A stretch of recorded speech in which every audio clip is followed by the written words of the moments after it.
Overcoming fainting. बेशुद्ध होण्यावर मात करणे. There is a possibility when you have troubles and anxiety, you may collapse. अशी शक्यता असते सुद्धा की जेव्हा केव्हा आपल्या जीवनामध्ये त्रास येतात, काही टेन्शन येतात, त्या टेन्शनच्या आणि त्रासाच्या भाराखाली काही माणसांना चक्कर येते, भोवळ येते, ते लोक बेशुद्ध You होतात. may lose control also. आणि त्यावेळेला तुमचं नियंत्रण, तुमचा ताबा जाऊ सुद्धा शकतो. To come out of your troubles, your faintings, you have to believe in God. तुम्ही जसे बेशुद्ध होत असाल त्रासांमध्ये, तर त्यातून बाहेर पडायला तुम्हाला देवावर विश्वास ठेवावा लागेल. David faced many enemies, दाविदाने अनेक शत्रूंना तोंड दिलं and that caused physical and emotional and spiritual exhaustion. आणि त्याला तोंड देता देता मग आध्यात्मिक रीतीनं, शारीरिक रीतीनं, भावुक रीतीनं तो खचून गेला. But yet, तरी he was not a man who was ready to die. तो काय असा माणूस नव्हता की जो हार मानून मरायला तयार होईल. He was not a man who was ready to give up. तो असा माणूस नव्हता की जो अगदी हातपाय गाळून एकदम हारच मानेल. He must have said तो म्हणाला असेल at times कधी कधी that there is only a step for me away from death. की आता माझ्यात आणि मरणामध्ये एकच पाऊल आहे, असं तो म्हटला सुद्धा एकदा. Yet तरी he is trusting in God. देवावरती त्याचा विश्वास कायम He is होता. trusting in God. त्याचा विश्वास देवावर कायम होता He would look to God. आणि तो देवाकडे बघतच जगायचा. When you get in the will of God, जेव्हा आपण देवाच्या इच्छेत येतो, people are there out to remove you from the will of त्या God. अवतीभोवती लोक असतातच आपल्याला देवाच्या इच्छेतून बाहेर खेचायला, When you are काढायला. walking in the destiny that God has planned for you, आणि देवाने तुमच्यासाठी जी ठरलेली आयुष्याची दिशा आखली आहे, त्यात जेव्हा तुम्ही चालायला लागता, the devil will put people there to remove you from that destiny. त्या सैतान अशा लोकांना टाकतोच की त्या ठरलेल्या दिशेतनं तुम्ही हटावं. So you should know it तुम्हाला हे कळायला पाहिजे and never give up. आणि म्हणून तुम्ही हार कधी मानायची नाही. So the troubles you are going through right तर now, आता ज्या कुठल्या त्रासातनं तू जातोयस, it may seem it is more than what troubles you had when you were in the world. तुला असं वाटत असेल की मी जगात असताना मला एवढे त्रास नव्हते जेवढे मला आता त्रास व्हायला लागलेत. But it is so because you are in the plan of God. पण असं का आहे? कारण तू देवाच्या योजनेत आहे. That time God was not with you, त्याला देव तुझ्या सोबत नव्हता तू जगात असताना. but now God is with you. आता देव तुझ्या सोबत आहे. Even in your troubles, God is with अगदी you. तुझ्या त्रासांमध्ये सुद्धा देव तुझ्या सोबत आहे. So troubles may start तर त्रास सुरू होतील तुझ्या आयुष्यात, तू देवाच्या इच्छेत चालायला लागला, because it is all tied up to the rise in power. कारण की हे सगळं वर येणाऱ्या उत्कर्षाला येणाऱ्या सामर्थ्याशी बांधलेलं आहे. There will always be rivalry when God lifts you. आणि देवाने तुला वर उचललं तर नेहमी शत्रू तयार होणार, Always rivalry. वैर येणार. God will not pick you up if you depend on your own strength. तुम्ही जर स्वतःच्या शक्तीवरती राज्य करायला निघालात तर देव तुम्हाला वेचणार नाही, तुम्हाला उचलणारच नाही. You have to submit yourself to God's strength. एक तर पहिलं म्हणजे तुम्हाला देवाच्या शक्तीवर स्वतःला सुपूर्त करून टाकावं You लागेल. have to say, I'm weak तुम्हाला म्हणावंच लागेल कधी ना कधी मी अशक्त आहे and you are strong. आणि तू बलवान आहेस. कधी ना कधी तुम्हाला हे म्हणावंच लागेल, मी अशक्त आहे, तू बलवान आहे. Only those who lean upon God, God will lift them up. जे लोक फक्त देवाचा आधार घेऊन जगतात त्या लोकांनाच देव उचलतो, हे लक्षात ठेवा. When God has a special plan for you, देवाची जेव्हा तुझ्यासाठी काहीतरी खास योजना असते, He has His own timing. त्या देवाची स्वतःची वेळ असते.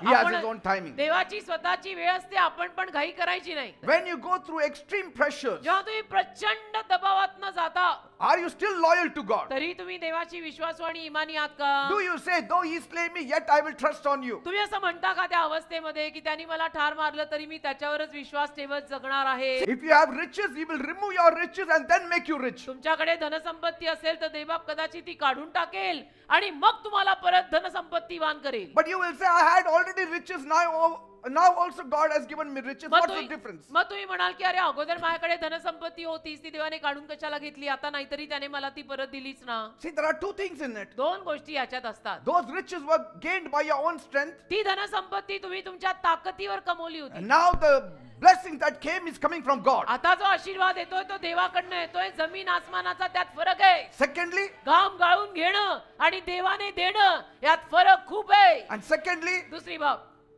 when you had your riches, जेव्हा तुमच्याकडे तुमची धनसंपत्ती your होती, character was not developed. तुमचा स्वभाव पण काही फारसा चांगला नव्हता. But when all the riches were removed, पण जेव्हा तुमची सगळी धनसंपत्ती काढली, you came close to God, तुम्ही कंगाल झाला, मग तुम्ही देवाच्या जवळ आला your character developed, आणि मग तुमचा स्वभाव ज्याला चारित्र्य म्हणतात ते सुधारलं. and now you got riches आता तुमच्याकडे धनसंपत्ती परत आली plus your best character. आणि प्लस चांगला सुधारलेला स्वभाव सुद्धा आला की सुधर गई अभी मेरी बिगड़ी चाल. Character cannot come riches. चारित्र्य आणि चांगला स्वभाव पैशानी येत नाही. Only through persecution and छळातनं trials. त्रासातनं जाऊनच स्वभाव सुधारतात.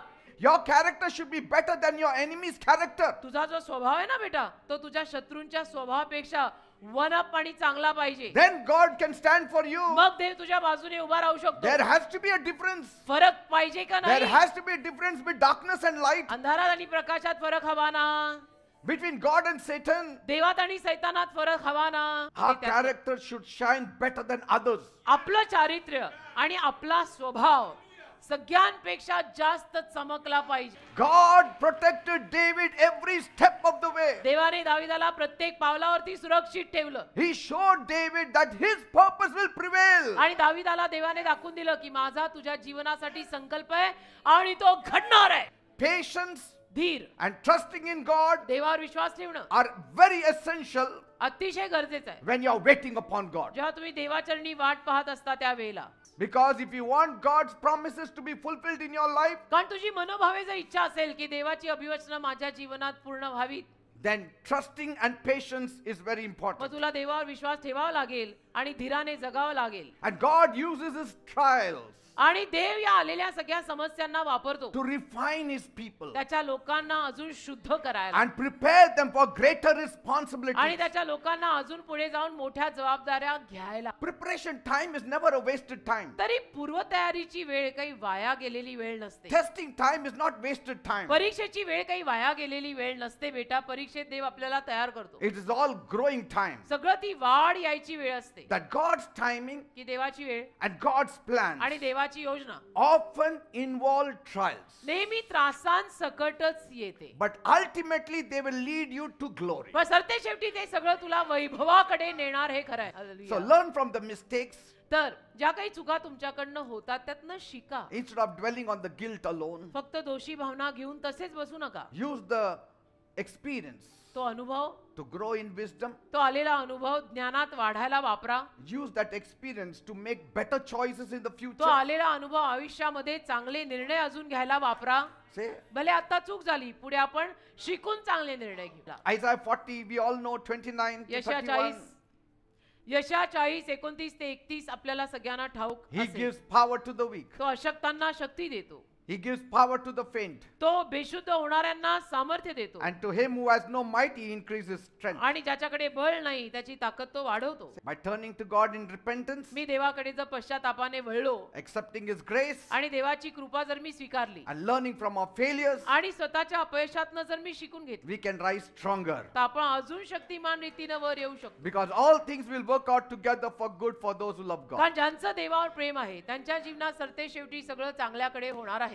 When a person is ready to change, आणि जेव्हा माणूस बदलायला तयार असतो ना, God is immediately ready to forgive and he takes care of that person. देव त्याला क्षमा करायला पण पटकन येतो आणि त्याला सांभाळतो सुद्धा. कारण देव बघतो हा बदलायला तयार आहे. So there are many reasons why man faints. अनेक कारण असतात ज्या कारणांपायी मनुष्य बेशुद्ध होतो, मूर्छित होतो. But Jesus said, पण येशू म्हणाले my grace is sufficient माझी for कृपा you. तुम्हाला पुरेशी आहे. For my power is made strong and perfect in your weakness. कारण माझं सामर्थ्य तुमच्या अशक्तपणामध्ये बलवान आणि परिपूर्ण होतं. And it is only during the fainting moments आणि त्या खचून आपण जे जातो त्या क्षणांमध्ये, that allows God's power to shine in our lives. खचून गेलेल्या क्षणांमध्ये देवाचं सामर्थ्य आपल्या जीवनात अजून जास्त चमकतं. Fainting forces a person to look to God. खचून जायची अवस्था माणसाला देवाकडे बघायची बळजबरी करते Amen. की आता तरी देवाकडे बघ. And so weakness reduces us to depend on God entirely. आणि अशक्तपणा आता आपल्याला देवावर संपूर्णपणे अवलंबून राहायला शिकवतो की माझ्याच्याने होणारच नाहीये. The strongest people सगळ्यात बलवान माणसं are those who once upon a time felt weak. तीच असतात जी एकेकाळी अशक्त पडली होती. ओ Amen. हालेलुया. Praise God. आमेन.